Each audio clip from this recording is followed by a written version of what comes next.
Yapfuye apfira ibyaha byanjye byose ku musaraba igorogota, ndumva nuzuye amashimwe, ngaho mumfashe gushima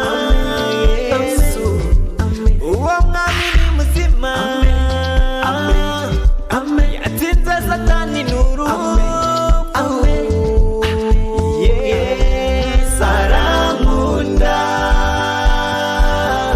nanjye ndamukunda, arankunda,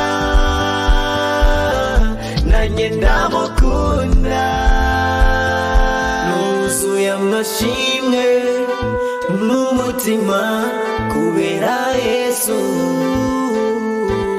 yarapfiriye, arankunda, nanjye ndamukunda, gusa icyo